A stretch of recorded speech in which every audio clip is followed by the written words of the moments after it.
Hi there, Beyond the Blackboarders. I hope you're dealing with this chaos as best as possibly can be expected. It's just, it could not be more crazy at the moment and confusing, and that is why I'm trying to set up this this series, the Edu-Experts, to find people, handpick people who are in the know, who are going to give you impartial advice, or just, you know, musings that might help you make decisions about your futures, because wow, there's a lot of different information going out there at the moment, and the media is saying one thing and the government is saying another thing, and your teachers might be saying another thing. So this is trying to be a stable, reliable source of information. And with that in mind, I have got on this week Oliver Rutherford. And Oliver Rutherford is someone who actually did teacher training with me back in the day.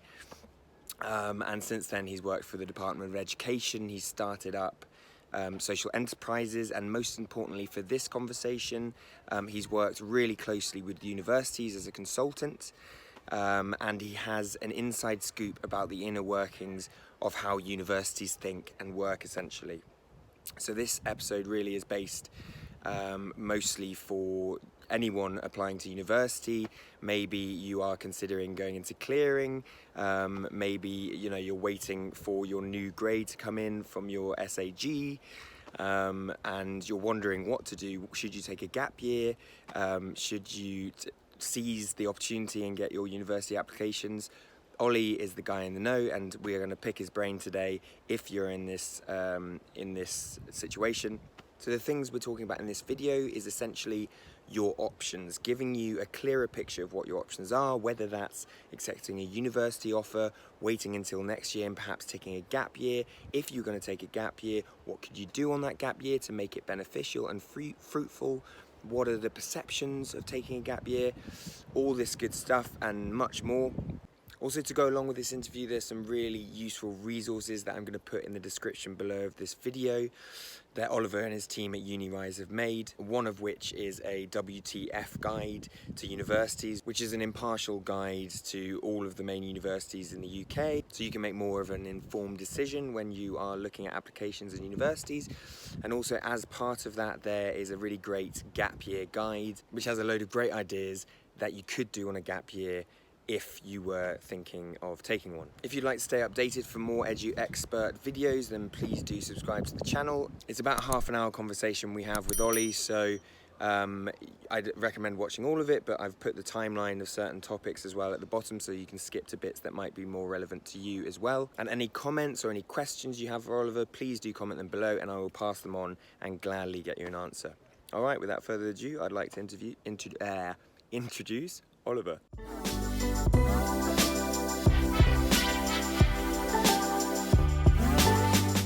Ollie, how's it going, Ollie? I was on mute there, my bad. Classic. Great start, great start. Doing really well. How are you, Ran? Very well, very well. So I'm just going to give you a brief introduction. He used to be a deputy head of maths, got there within a year. So he knows from the inside of teaching, the systems, etc., and your needs. And then he went on afterwards, am I right, to the Department of Education was your next step? Yeah, whilst I was teaching, I did that over the summer a little bit. Yeah, brilliant. And since then, Ollie has started a social enterprise, which is, largely based around personal statement writing. And through that, he's collected and interviewed many different people from universities, vice chancellors, heads of universities. So he has a unique perspective and understanding of what universities are thinking right now, because I know a lot of you guys with the A-level palaver are trying to work out what is happening with the university system, how you can best navigate it. So we are here to pick his brains today. What have I missed, Ollie? I definitely missed some stuff of your, illustrious career thus far. So I was born in London.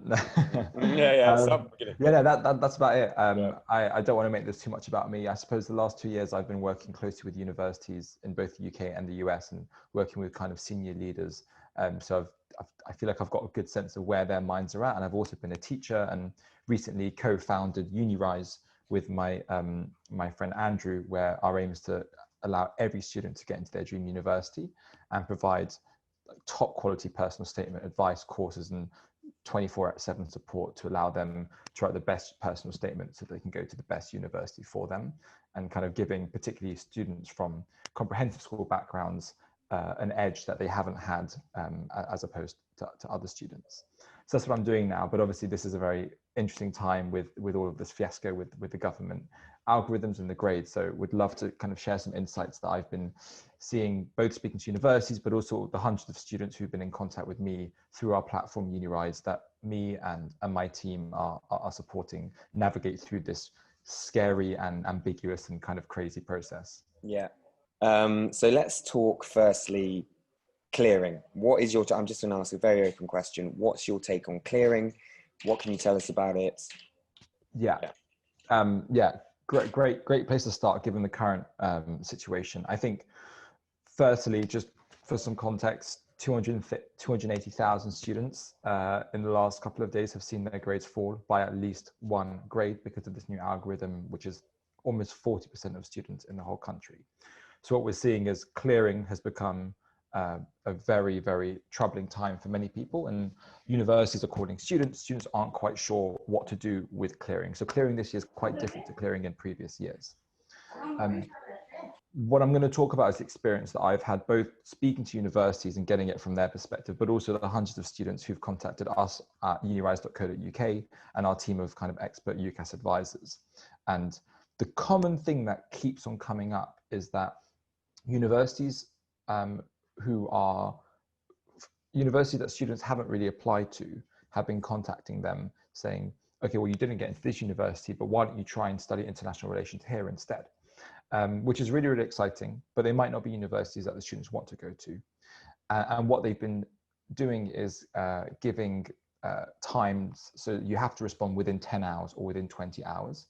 I think one thing that's really important to say is that's quite a standard kind of sales tactic, a psychological tool, which is known as the scarcity effect, where universities, so if we take a step back, universities are a business, and each student who is enrolled at a university, each domestic student is at least £27,000 across the 3 or more years. Each international student is at least £54,000 across the 3+ years.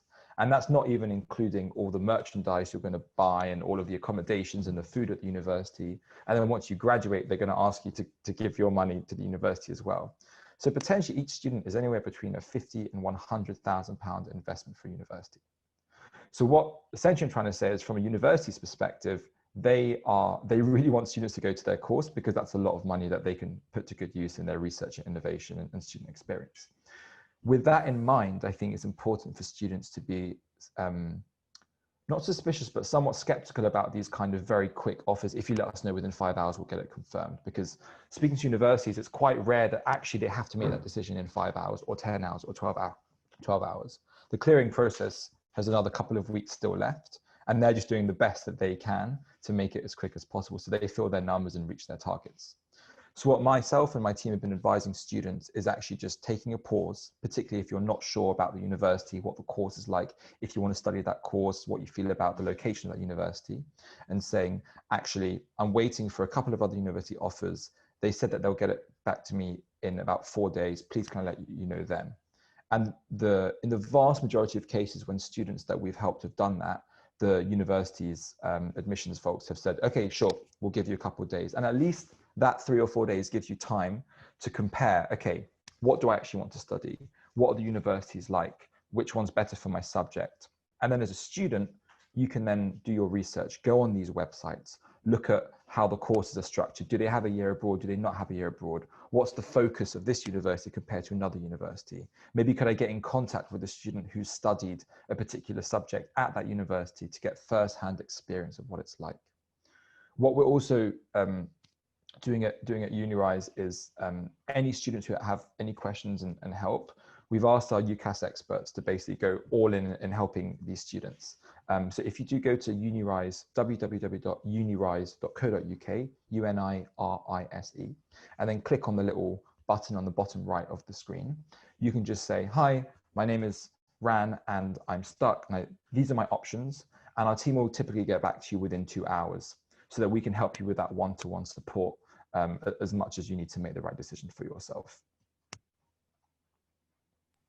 Brilliant, thanks, Ollie. And yeah, I guess just to build on your point about, I completely agree about, you know, it's so many situations in life, just having a conversation or, you know, a negotiation with a human being, you realize that quite often when there's a hard and fast rule set, like the deadline, Yeah. if you have just one simple, quite often simple conversation with someone, there is a lot of leeway to that. So, you know, like, I don't think you're saying, you know, just, you know, chance it, Absolutely not. and Yeah, wait until the deadline's passed and then be like, yeah, well, I probably absolutely. might.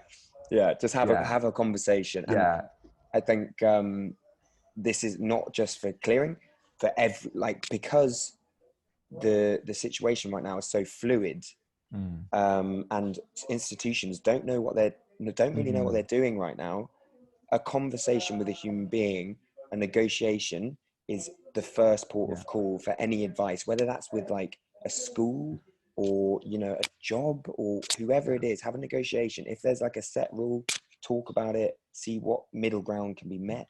And exactly. 90% of the time, I would say, in life, it kind of, you know, Exactly. works out now more than ever. And I would say as well, get it in writing. So you might write to them and be honest and say, look, I'm actually waiting to hear from Warwick, for example. They said they'll get back to me the end of Friday. Can you confirm that it's okay for me to get back to you then? And, you know, we've actually got templates that we're sharing with students who reach out to us that they can write that seem to work really, really well. And just another thing I thought, Ran, I mean, this tactic is, it's used all the time, you know, sign up now or else your 50% discount will be, you know, expired. We see it all the time in shops and supermarkets and Gyms, online gyms, you know, so it's not bad what the universities are doing. It's just something that's used all over the place in the capitalist world that we live in. But it's a lot of students have come to us really stressed and, you know, incredibly agitated that they have to make a life decision in 10 hours on almost no information. So I think it's just really important to take a moment, talk to an advisor who has been through the process within the last 2 to 4 years, who's been trained, who knows what they're doing, and who can actually support you.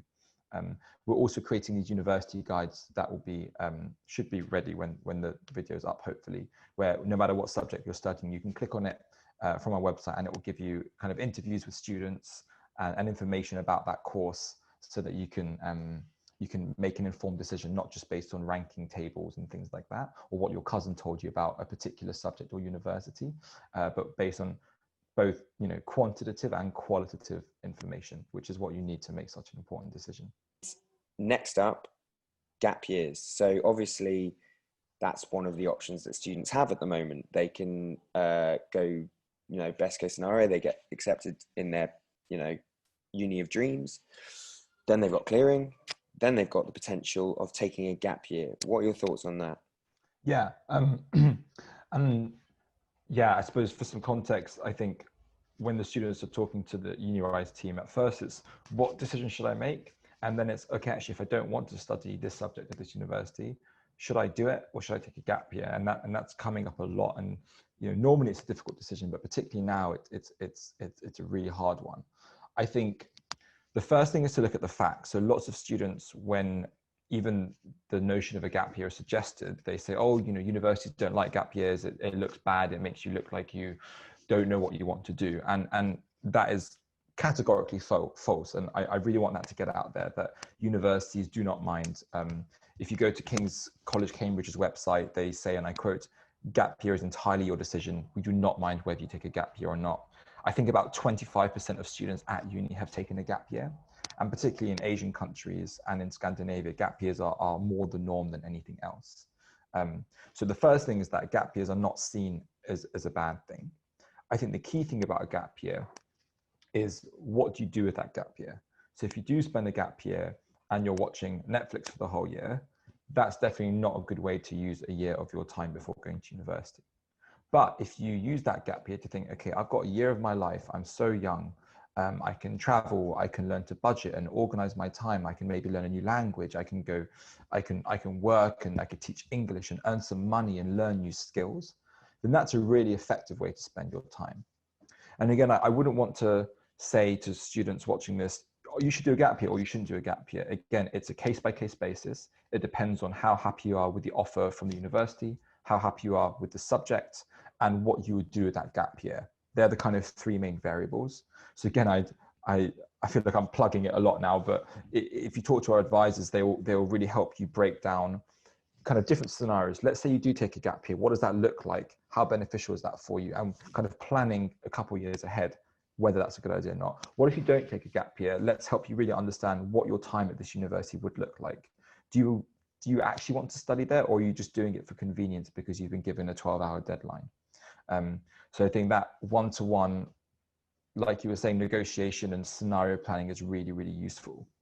I think, so we actually have an article on gap years that we've written that maybe we can pop in the description of your video, or maybe, you know, somewhere on the screen, that kind of takes you through exactly what universities think of gap years, what are the best ways to spend gap years, how to earn money during a gap year, whether it's the right decision for you or not. And at the bottom, we've got 2 pages of resources that kind of really go through exactly, if you were to take a gap year, how you can make the best use of it, how you can find a job, how you can earn money, how you should go traveling, etc., etc.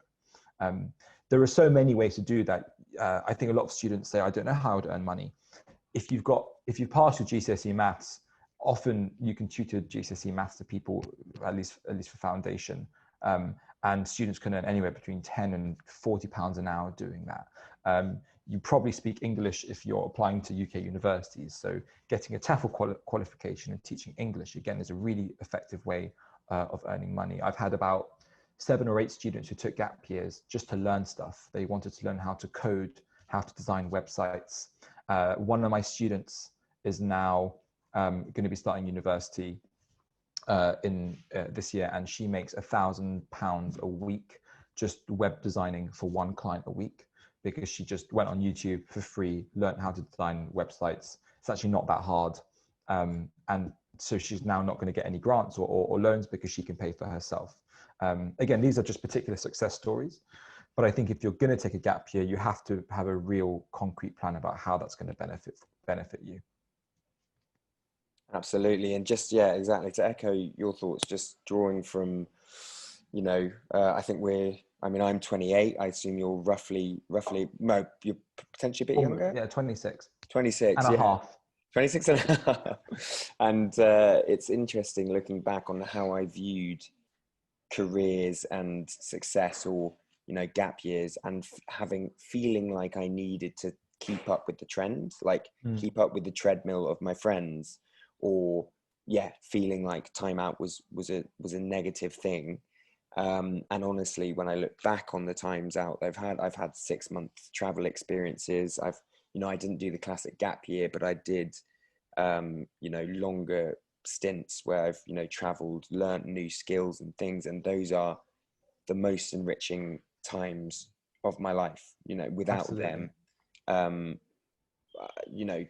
without all the other factors, I would just really recommend just, taking some time to reflect on your life and Absolutely. experiencing new things and meet new people from different cultures is start skills, start business. All of these things are great things to do, and the chance to do it doesn't come around very often. So that's one thing in its. Yeah, absolutely. It's really interesting. I had a nightmare applying to universities. That's a story for another video, another day. Yeah. Which is one of the reasons I decided to start Unirise with my co-founder Andrew Mitson, and it was a horrible process. And I was thinking of taking gap year, and I didn't. And I don't regret not taking gap year, but I definitely remember feeling, well, I'm 18, and then when I start uni, I'll be 19, but my friends would have been 18, so they'll be in their first year, and then I'll always be behind them. And then you go to uni, and then the person next to you in the lecture, they're like 24, and they spent 2 years working as a nurse in Barbados before starting a scuba diving company in, the Galapagos. And then once you get to our age and older, no one cares. Like, an age means absolutely nothing. And I think at school, when you're in year 9 and someone else is in year 10, that's like a big deal. One of you is old, one of you is young. When you're in year 7 and compared to year 6, it's like a mile apart. But for all I care, we're the same age. And if someone's in their 30s, it's all no one really cares. So it's important to make sure that if that's a reason you wouldn't do a gap year, that's really not a valid reason. But I totally understand why people would think that. I thought that myself, and then realized that, you know, some of my best friends at university had done a couple of gap years, and they joined university with much more direction, and they kind of knew a lot more about life and were more mature emotionally and academically and intellectually as well. So again, I'm not saying to do it or not, but what I am saying is make an informed decision, and again, speak to an expert who might have had a gap year themselves, who can help you there. About half of our advisors have done it and half haven't. So you have quite a nice mix as well. Yeah. And just one caveat for that. So anyone watching this who might be worried about if they were to take a gap year now, in terms of the competitiveness of getting into university next year, I guess that is a factor that isn't normally there. What do you have any thoughts on that? Yeah, it's a really good question, which is basically, you know, if a lot of people take a gap year because of this year, it will be more competitive to apply next year. And that's a completely reasonable objection to taking gap year. I suppose, I don't have data, and no one has data on how many people are going to be accepting offers versus not accepting offers. I get the sense from talking to a couple hundred students that a lot of them are, you know, if they're given an offer and they've got 20 hours to decide, they just take it because it's better than nothing. But I think every year gets more competitive anyway. So it's a really difficult one, but again, it depends on, you have to weigh that up. If it is more competitive next year, what's that compared to the offers that I do have? If I really don't want to go to, you know, Bristol and study maths because I actually want to do physics and I don't really like that maths that much unless I want to do physics, which is awkward because I was a maths teacher and I love maths.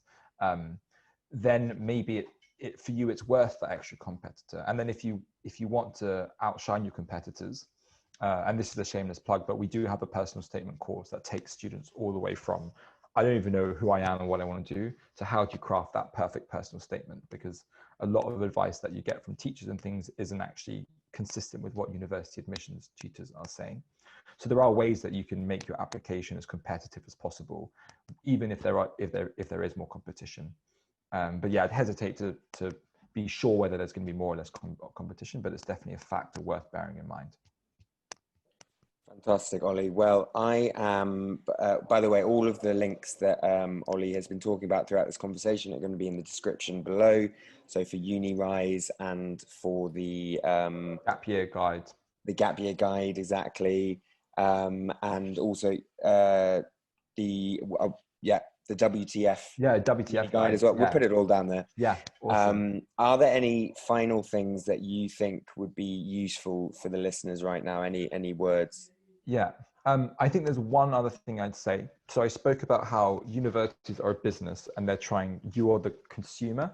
And in the same way that Pret a Manger wants to sell you their sandwiches as opposed to Starbucks, they're working in competition to try and acquire you as a student because that's a huge revenue stream. I would also say that as well as them trying to sell themselves to you, you're also trying to sell yourselves to them as well to increase your options. So another thing to bear in mind, don't get complacent and say, oh, well, you know, I could also go somewhere else. I think you want to be able to pitch yourself as a student who would be a good suit to their course. So when they do call you or when you do reach out to them, go on their website, look at what's particular about that particular course. Say it's language, Spanish at Leeds, and oh, it's got a year abroad that offers this particular thing. Oh, I really like that. Oh, there's a professor here who I read an article by them and I would love to be taught by that professor. Or, oh, you focus a lot on linguistics, which is a passion of mine because of this. So if you can make a 30-second elevator pitch, again, this is something that our advisors help with, but how in 30 seconds can you sell yourself so that they're going to be fighting for you? That will put you in a really, really good position if you kind of go to them and say, actually, I know your course. I really like it for these reasons. And this is why I'm interested in this university as opposed to other universities. Let's do this. It's kind of a two-way weird marketplace right now. Absolutely. Well, this has been full of goodness and rich information, and I'm sure the watchers at home are going to find this really useful. I certainly have. It helps me I'm trying to absorb Yeah, as much as I think we're possible. all a little bit trying to absorb stuff right now. Yeah, absolutely. But really appreciate you coming on. Hopefully we can do a similar kind of video like this Yeah. again about a different topic. Yeah, for sure. Maybe in the future we could kind of take you through the personal statement course and like share kind of best practice with the students, what not to do in your personal statement, what are ways that you can really stand out in your personal statement, etc., or something like that. Brilliant. And those of you watching at home as well, please do, if it's been useful, please do comment below if you're watching this on YouTube. And, you know, if there's any follow-up questions for Ollie, I'm sure he'd be happy to answer them if you just comment below. Perfect. Yeah. And any other things that you want to hear from Ollie, just, comment below and share with anyone who it would be useful for, because we're trying to, you know, help understand this crazy situation. Great. Yeah. Thanks so much for your time, man. Really appreciate it. No problem. Speak soon. Cheers. Bye bye.